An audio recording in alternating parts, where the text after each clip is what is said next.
Bonjour à tous. Aujourd'hui, j'aimerais parler avec vous de violences conjugales faites aux hommes. Les féministes veulent l'égalité entre les hommes et les femmes, mais ne dénoncent que les violences faites aux femmes par les hommes. Elles ont même créé le mot féminicide pour mettre en valeur le sexe de la personne incriminée. Les féministes ne désirent pas que l'on parle de genre et cherchent à éradiquer les différences, mais ne se gênent pas à genrer lorsque cela peut les aider à appuyer un argument qui va dans leur sens. Les femmes sont tellement au devant de la scène qu'il n'est pas étonnant que la société finisse par croire que les hommes sont méchants et que les femmes sont de petites gentilles innocentes. Mais les hommes aussi sont victimes de violences conjugales, même si celles-ci sont psychologiques. C'est un sujet encore mis de côté. Pourtant, en France, 28% des victimes de violences conjugales, qu'elles soient physiques, psychologiques ou sexuelles, sont des hommes, soit 82 000 victimes masculines en moyenne par an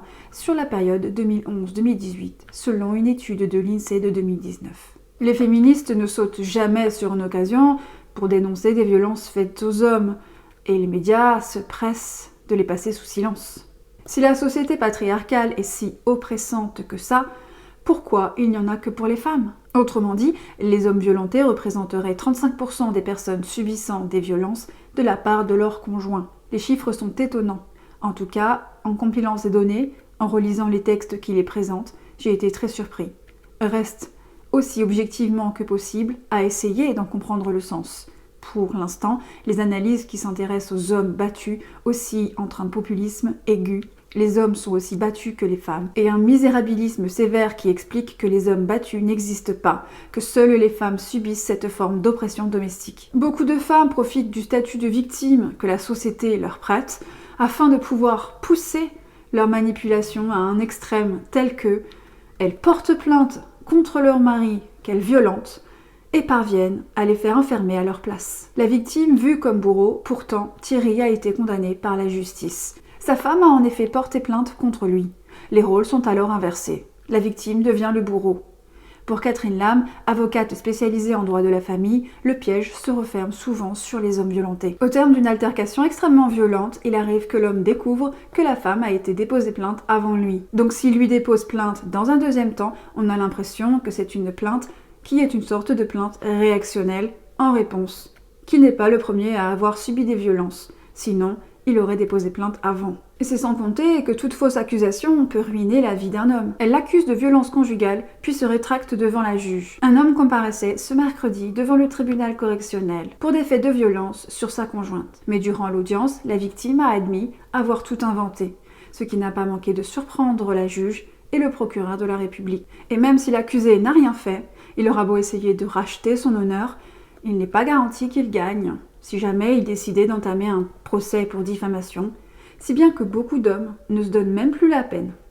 Violence conjugale. Johnny Depp perd son procès. L'acteur américain décrit en mari violent envers son ex-femme Amber Heard par le tabloïd britannique The Sun. A perdu son procès en diffamation à Londres, il va faire appel. Et même si Johnny Depp parvenait à gagner son procès pour diffamation, on ne pourrait pas lui enlever ce qu'on lui a fait vivre. Au début, je n'ai rien dit. Je savais que ces accusations allaient me suivre et qu'elles allaient jouer contre moi. Je ne vais pas jouer à celui qui pisse le plus loin, déballer ce que vous avez besoin de déballer, mes avocats se chargeront du reste, a-t-il expliqué. S'il n'a pas tenu à commenter les faits, Johnny Depp n'en a pas moins souffert. La chose qui m'a fait le plus mal, c'est d'être présenté comme une personne que je suis vraiment loin d'être. Faire du mal à quelqu'un que vous aimez comme une sorte de tyran, non, ça ne peut pas être moi. Je ne suis pas un homme violent. On a beau prétendre qu'on aimerait que les hommes parlent davantage de leurs émotions, nous confient leurs problèmes et acceptent leur part de féminité, mais cela est hypocrite. Les femmes ne trouvent absolument pas ça attirant, ni intéressant, ni pire encore, beaucoup de femmes se moquent des hommes qui pleurent. Il n'est pas rare qu'un homme d'1,80 m subisse des coups, des gifles, des crachats, des griffures, et est battu avec ustensiles de cuisine, ou reçoivent dans le dos ou sur la figure tous les objets électroménagers qui tombent sous la main de sa femme de 1,50 m. À la réponse « Vous défendez-vous ?», l'homme battu répond qu'il se protège comme il le peut, essaye de calmer sa conjointe, qu'il sort un peu pour laisser retomber la pression, mais que s'il réagissait vraiment, vu sa force et son poids, il pourrait vraiment blesser sa femme, ce qu'il ne veut pas. J'aimerais partager avec vous un témoignage très personnel. Mais comme vous le savez, j'ai commencé cette chaîne avec une succession d'introspection. Et ça fait un petit moment que j'avais envie de partager avec vous cette partie de ma vie. On veut faire passer les femmes pour des anges, mais quand j'ai entendu l'histoire de Amber Heard, l'ex-femme de Johnny Depp, qui a porté plainte contre lui pour violence conjugale alors qu'au final c'était elle qui était coupable, eh bien je me suis retrouvée dans beaucoup de choses qu'elle a dites dans l'interview et dans les enregistrements qui ont été publiés. Et j'avais envie moi aussi de prendre la parole parce que je suis un peu coupable. Non seulement j'ai été manipulatrice comme vous avez pu le voir dans mes vidéos précédentes, mais j'ai également moi-même fait preuve de violence par le passé. Je ne parle pas de violence physique, je n'ai jamais frappé un homme, mais je dois vous avouer que j'ai fait preuve de violence psychologique. Et l'impact ne devrait pas forcément être amoindri pour autant. Tout ce que je peux vous dire, c'est que j'étais capable de crier très fort quand les choses n'allaient pas dans mon sens. Je criais de toutes mes forces. Oui, comme une hystérique. En général, je crée moi-même volontairement des conflits assez superficiels, vraiment sur des petits détails. Et maintenant, avec du recul, je pense que c'était parce que j'avais besoin d'attention. Je vous en ai déjà sûrement parlé, mais j'étais dépendante affective. Et je pense que ça touche énormément de femmes à l'heure actuelle. J'avais à l'époque un partenaire avec qui j'entretenais ce qu'on appelle une relation fusionnelle. Il était vraiment trop adorable pour moi. Il m'a laissé lui marcher sur les pieds. Il me disait pratiquement jamais non. Cet homme était bien, mais il ne correspondait pas vraiment au mâle alpha. Je rêvais un peu comme toutes les femmes d'un homme confiant et doux à la fois. Je ferai une vidéo prochainement sur les relations fusionnelles parce que malheureusement, c'est pas ce qu'il y a de plus sain comme genre de relation. On faisait tout ensemble et il m'était pratiquement impossible de faire quoi que ce soit par moi-même. En fait, j'étais un peu une tout ou rien. Je suis restée pendant 10 ans toute seule, mais les fois où j'étais en relation, il m'était impossible d'être toute seule. Seulement, il y avait des moments où monsieur voulait être seul, mais cela m'était insupportable. Je testais alors ses limites, comme une enfant, afin qu'il craque et qu'il décide de passer du temps avec moi. Et comment je faisais, d'après vous ? Oui, j'utilisais des stratégies manipulatrices, je le menaçais tout le temps de le quitter, je le cherchais et je le provoquais même avec des insultes. Je voulais vraiment voir jusqu'où je pouvais aller et pour tout vous dire, je voulais secrètement qu'il soit violent. Mais premièrement parce que cela me confortait dans ma condition de victime, mais aussi parce que, ayant subi moi-même des violences étant enfant, c'était pour moi une manière d'aimer. C'était pour moi quelque chose de tellement familier que si cet homme n'était pas violent avec moi, eh bien, peut-être que ça voulait dire qu'il ne m'aimait pas. C'est dur à dire, mais j'avais un peu de mal à saisir pourquoi il me respectait. Qu'est-ce que j'avais fait pour qu'il... Comment j'avais mérité son respect. Ce qui n'allait pas pour moi, c'est que c'est moi qui avais le pouvoir sur cet homme, alors que je rêvais en secret de pouvoir me soumettre à lui. Il aurait fallu qu'il s'impose, qu'il me dise que je devais le respecter. Je voulais tant qu'il me dise stop, arrête de me parler comme ça. D'ailleurs, je pense que je provoquais des conflits parce que souvent on se réconciliait sur la couette et c'était bien mieux. J'avais souffert et c'était devenu l'histoire de ma vie, que je répétais en boucle. Et j'avais rien d'autre. C'était la seule chose qui me donnait l'impression d'être quelqu'un, d'avoir des choses à raconter, d'être intéressante. J'étais vraiment une boule d'émotions que les autres devaient canaliser à ma place.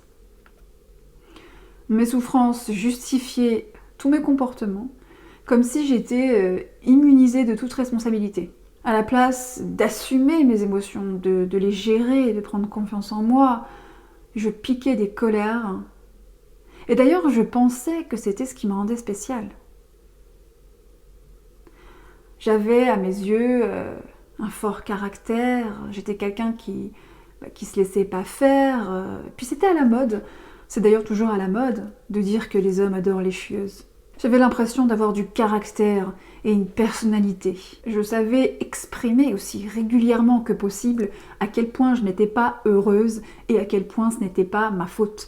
Les autres devaient me rendre heureuse. Mais me séparer de mes souffrances, ça voulait dire grandir. Ça voulait dire ne plus se reposer sur les autres pour être heureuse. Et pour moi, ça signifiait être complètement abandonnée. La dépendance affective s'observe souvent dans les relations amoureuses des individus abandonniques. Si les besoins affectifs ne sont pas satisfaits, ils éprouvent une grande frustration, une souffrance, sans pour autant se détacher de leur partenaire. Quand on a très peur de quelque chose, inconsciemment, on fait tout ce qu'il faut pour que cette chose arrive. En général, quand on est abandonnique, on provoque les ruptures parce qu'au moins, on n'a plus peur d'être abandonné, on l'est. Le ou la partenaire doit donner toujours plus de preuves d'amour qui se relèvent insuffisantes. Il faut tout faire pour eux tout le temps. Parce qu'ils ont été abandonnés ou se sont sentis abandonnés, parce qu'ils ont souffert, ils méritent qu'on s'occupe d'eux. L'abandonné devient de plus en plus difficile à vivre, contrôlante, se transforme parfois même en bourreau et provoque alors ce qu'il ou elle craint, la séparation. Une abandonnique se place toujours en victime et cherche un sauveur. J'avais tellement peur d'être abandonnée qu'en montrant le pire de ma personnalité, soit on m'abandonnait et je n'avais plus à craindre ce moment, soit on restait avec moi et non seulement ça prouvait que mon partenaire m'aimait vraiment, mais ça voulait aussi dire que je pouvais continuer à me reposer sur mon partenaire pour être heureuse sans jamais avoir à grandir. Et si mon partenaire refusait de gérer mes émotions à ma place et qu'il m'ignorait, je partais dans une rage folle et j'avais envie de me venger. Je me sentais prête à tout pour que l'autre souffre autant que moi. J'étais tellement vide d'amour-propre que je devais prendre celui des autres. Je cherchais à déverser un peu de ma haine dans le cœur des autres. Cette souffrance me rendait vraiment folle. Je criais, mais je n'écoutais pas. Tout ce dont je rêvais, c'était qu'il me prenne dans ses bras, qu'il me dise que tout irait bien, qu'il me rassure, qu'il me dise qu'il m'aime. Il fallait constamment me rassurer. Et pour autant, plutôt que de maîtriser mes émotions et grandir, il fallait vraiment, selon moi, que ce soit lui qui change parce qu'il me rendait pas heureuse. Et pourtant, j'avais tout ce qu'il fallait pour me rendre heureuse. Ce mec était génial. Mais vous voyez, il est très difficile d'être heureux dans la vie quand on n'a pas réellement de raison de vivre. Et oui, j'en étais là. Et j'admirais secrètement sa capacité à garder son calme, moi qui rêvais d'une paix intérieure. Pourquoi les autres parvenaient-ils à l'obtenir et pas moi ? J'ai finalement réussi à identifier mon immaturité émotionnelle et évidemment, j'ai fini par grandir et fort heureusement. Cependant, il m'a fallu beaucoup de temps. Donc vous voyez, si une personne aussi lambda que moi peut vous raconter une histoire pareille, c'est qu'il y a sûrement beaucoup plus d'hommes qui subissent ce genre de violence psychologique de manière quotidienne, mais qui n'osent pas sortir du silence. Et pourquoi ne parlent-ils pas ? On dit qu'il faut croire toutes les femmes, mais c'est étrange. Pourquoi pas croire tous les humains de base ? Mais pourquoi ? Parce que ce serait utopique. Donc sous prétexte qu'il y a plus de violences faites aux femmes, il faudrait plus croire les femmes. On parle d'égalité entre les deux sexes, mais l'homme est vu comme étant le prédateur, ou alors comme une mauviette qui manque de virilité. Et les femmes ne devraient pas être responsables de ça, n'est-ce pas ? La virilité est apparemment toxique. Mais on ne se gêne pas pour écraser ceux qui osent montrer leurs émotions.